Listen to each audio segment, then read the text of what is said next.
Evening was slowly covering the city with soft shadows. Streetlights glowed, cars moved, and people walked in a hurry. But beside a busy restaurant, one small figure stood alone. It was a 7-year-old black deaf girl named Mia. She hugged her small drawing book tightly against her chest. Mia could not hear the noise around her, but she felt the world moving fast. She had been waiting for her mother, who went inside the restaurant for a quick order. Mia stayed outside because she liked watching the lights and people. Her drawing book was her comfort. She loved drawing motorcycles more than anything. As she stood there quietly, 3 teenage bullies walked by. They noticed she was alone, small, and silent. One boy whispered to the others, "Look, she doesn't talk." They all smirked. Mia did not hear them approaching. When she turned and saw them, she gave a shy smile and signed, "Hello." But the bullies laughed because they did not understand sign language. The tall boy pulled out his phone and started recording her. "Say something," he shouted, even though she could not hear a single word. Another bully, a girl with a loud voice, mocked Mia's hand gestures. She moved her hands in a rude way, copying Mia's signing. The third bully suddenly grabbed Mia's drawing book from her hands. Mia froze, her eyes wide. She reached out quickly, signing, "Please, give it back." But they pushed the book to the ground. Pages spread on the sidewalk. Mia bent down fast, trying to pick them up with shaking fingers. Tears filled her eyes as she held her drawings of motorcycles, now covered in dirt. People were walking past. Some looked, some slowed down, but no one stepped forward. Everyone thought someone else would help. Mia felt smaller and smaller. The bully boy pointed his camera close to her face. "Look at her cry," he said to his phone, laughing with his friends. Mia tried to sign, "Stop, please stop," but they only laughed harder. She could see their mouths opening wide and their shoulders shaking with cruel laughter. She could not hear anything, but she felt the pain in their expressions. The girl bully pushed Mia lightly. She fell to her knees. Her drawings scattered again. She tried to gather them quickly, her hands trembling. Then a deep, powerful engine sound rumbled from the street. At first, it was faint. Then louder. Then closer. Mia looked up. The bullies turned around. People on the sidewalk also stopped and stared. 4 large motorcycles were coming toward the restaurant. Their headlights were bright, and their engines were loud enough to make the ground vibrate. The riders wore black jackets with bold symbols on the back. They slowed down the bikes. Staring directly at the bullies, one biker lifted his helmet slightly. He looked at Mia, then at the bullies, then at her drawings on the ground. He whispered to the others, "She's one of ours." The bullies felt their smiles fade. The real story was only beginning. The restaurant entrance became silent the moment the 4 bikers stopped their motorcycles. Their engines faded, but the pressure in the air stayed heavy. People on the sidewalk watched with wide eyes. The bullies stood frozen, holding their phones, not laughing anymore. Mia wiped her tears with the back of her hand. She didn't understand what was happening, but she felt something strong. Something protective moving toward her. The first biker, a tall man with a silver beard and a calm but powerful face, walked forward. This was Jacques, the leader of the group. He knew sign language because his younger sister was deaf. And when he saw Mia's shaking hands, he understood her fear instantly. Jax kneeled in front of her, so he wasn't towering over her. Slowly, gently he signed, "Are you hurt?" Mia's lips trembled. She shook her head, then pointed at her torn drawings scattered on the ground. She signed one small word, "My book." Before Jacques could respond, one of the bullies tried to speak to him with a forced smile. "Hey sir, we were just..." Jacques stood up. The smile on the bully's face disappeared. Jacques didn't yell. He didn't have to. His presence alone was enough to make the bully step back. Another biker, a woman named Raven, bent down and picked up Mia's drawing book. She blew the dirt off gently and held it with both hands like it was something precious.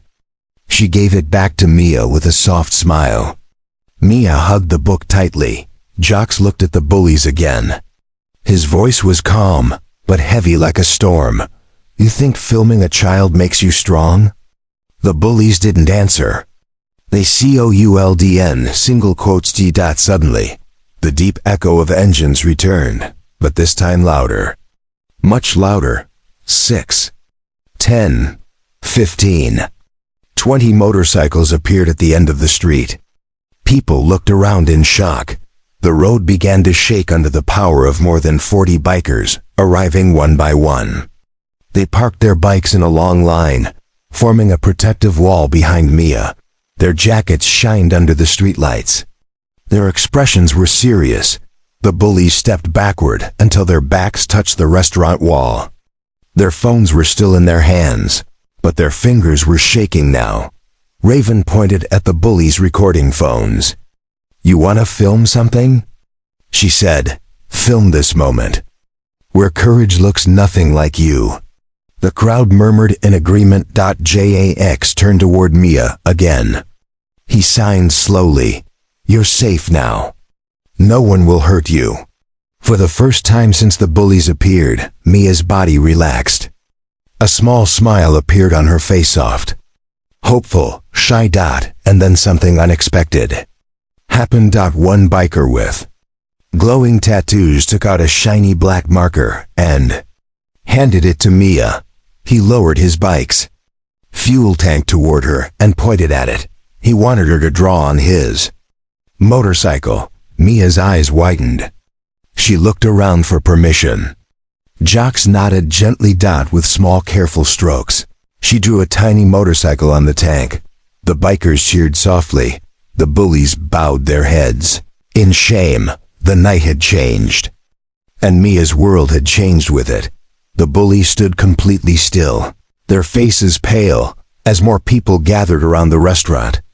Phones were recording now, but this time the cameras were not pointed at Mia in pain. They were pointed at 40 bikers standing like a human shield around a little deaf girl who had finally stopped shaking. Mia held her drawing book to her chest while Jock stood beside her. The huge line of motorcycles behind them glowed under the streetlights, creating a scene that looked almost unreal. The same street where she cried minutes ago had now become her safe place, her stage of strength. Jaxa leaned down toward her again and signed gently. "Would you like to go for a ride?" Mia's eyes opened wide. She didn't speak, but her whole face answered for her. She nodded quickly. Raven lifted Mia carefully and placed her on the front of Jax's motorcycle, right on the cushion near the tank. Mia rested her hands on the metal, touching it like she was touching her dreams.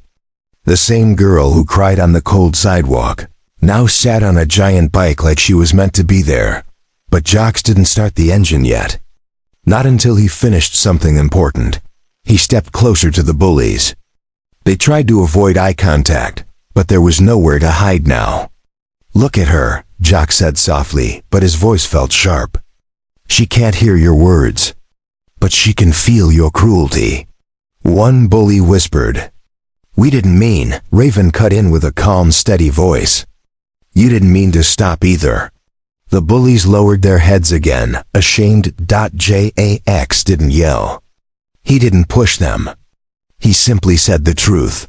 Strength is protecting someone smaller than you, not hurting them. The crowd nodded. Some even clapped. Then Jax returned to his motorcycle, sat behind Mia, and gave a silent signal to the others. And suddenly, 40 engines roared in perfect unison. People on the street gasped from the power of the sound. The ground vibrated like thunder. Lights flashed as every biker turned on their headlamps together, creating a glowing path through the dark street. With Mia sitting proudly at the front, Jax slowly rolled forward. The entire group moved with him, 40 bikers, escorting one little deaf girl through the city like a queen. People stood from restaurant chairs. Cars stopped. Children waved. Someone shouted, "Go, little hero." Another yelled, You're safe now." And even though Mia couldn't hear anything, she felt every bit of love in the air around her. She looked back at the long line of powerful bikes behind her. She looked at Jax. She looked at the city lights, reflecting on her drawing book, and she smiled, the biggest smile of her life. After the ride, the bikers returned to the restaurant. Raven gave Mia a new drawing book, covered in motorcycle stickers. On the first page, Jax had written a message in simple words so she could read it easily. "You are never alone. Your voice is strong, and we stand with you." Mia held the book tightly, her eyes filled with hope. That night, a little deaf girl discovered something louder than sound, the power of real family.